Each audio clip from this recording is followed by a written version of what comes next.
أعوذ بالله من الشيطان الرجيم. بسم الله الرحمن الرحيم. إن المتقين في جنات ونعيم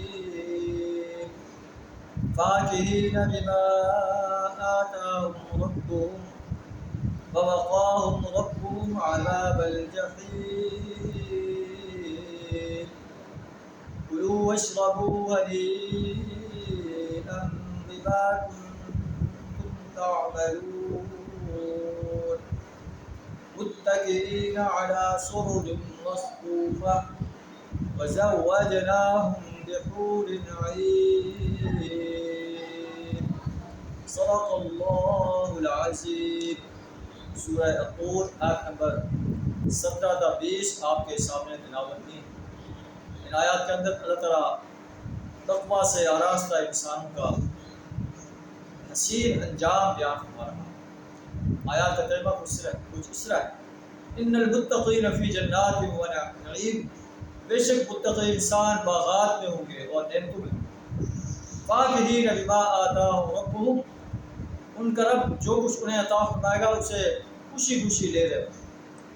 ووقاہم ربہم عذاب الجحیم، ان کا رب انہیں جہنم کے عذاب سے بچا لے.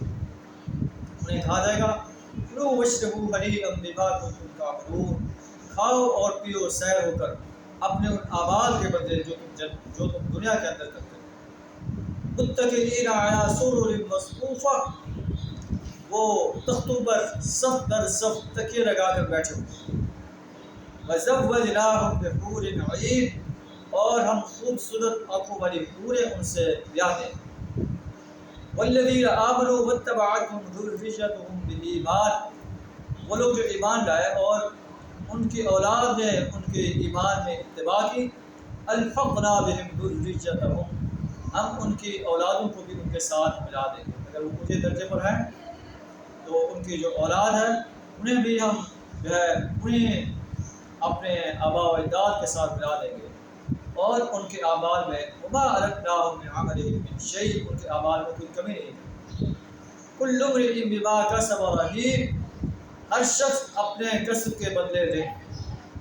وامددناهم بفاكهة ولحم مما يشتهون، ہم انہیں ہر طرح کے پھل اور گوشت جس چیز کو وہ چاہیں گے انہیں مہیا کر دیں گے. یتنازعون فیہا کأسا لا لغو فیہا ولا تأثیم، وہاں ایک دوسرے سے جام شراب لپک لپک کر لے رہے ہوں گے جس میں نہ کوئی جاوا گوئی ہوگی نہ مرد کی تعریف. ویطوف علیہم غلمان لہم کأنہم لؤلؤ مکنون، ان کی خدمت میں وہ لڑکے دوڑتے پھرتے ہوں گے جو انہی کے لیے مخصوص ہوں، ایسے حسین کأنہم لؤلؤ مکنون، جیسے چھپا کر رکھے ہوئے ہوتے.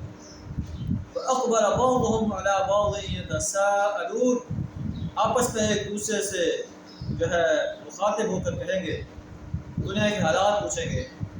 تو قالوا کہیں گے انا كنا قبل في اهلنا مشفقين، ہم اپنے گھر والوں میں ڈرتے رہتے تھے کہ پتہ نہیں ہمارے اعمال قبول ہیں یا نہیں، کہیں ہم سے کوئی کوتاہی تو نہیں ہو. فمن اللہ علینا ووقانا عذاب السموم، اللہ نے ہم پر احسان کیا اور ہمیں جھلسا دینے والے ہوا کے عذاب سے بچایا. انا كنا من قبل ندعوه، ہم پچھلی زندگی میں بھی اللہ سے دعائیں کرتے رہے. انہ هو البر الرحیم، بے شک اللہ واقعی بڑا محسن ہے، بڑا رحم کرنے والا ہے. یہ جنتی انسانوں کے عیش و آرام کے مناظر، وہ جنت کے باغوں میں عیش کر رہے ہیں. اور جو لوگ اللہ کو جھٹلا رہے ہیں، اللہ کی پرستش، اللہ کی بندگی، اللہ کی غلامی سے انکار کر رہے ہیں، اللہ کی حاکمیت کو تسلیم کرنے سے انکار کر رہے ہیں، اللہ کی حاکمیت کو اس سلسلے پر غالب کرنے سے انکاری، اللہ فرماتا ہے کہ انہیں جہنم کی آگ میں جھونک دیا جائے گا اور ان کا جہنم سے نکلنا جو ہے محال ہو. اور جو تقویٰ سے اپنے آپ کو آراستہ کرتے رہیں، اللہ کی پرستش، بندگی، غلامی، اطاعت، اس کی حاکمیت کو تسلیم کرتے رہیں. اس کی حاکمیت کو قائم کرنے کے لیے میدان عمل میں رہیں، باطل نظاموں کو مٹانے کے لیے جد و جہد کرتے رہیں۔ اللہ انہیں ایسے باغات میں داخل کرے گا جن کے دامن میں نہریں بہتی ہیں، جن میں وہ ہمیشہ رہیں گے، جن میں اللہ نے ان کے لیے ایسی نعمتیں تیار کر رکھی ہیں، مالا عین رأت، جنہیں کسی آنکھ نے نہیں دیکھا، ولا اذن سمعت، کسی کان نے نہیں سنا، ولا خطر علی قلب بشر، کسی بشر کے دل میں خیال تک نہیں آیا۔ اللہ سے دعا کرنے بھی ایسے عظیم انسان میں شامل ہوتا ہے۔ وآخر دعوانا الحمد للہ۔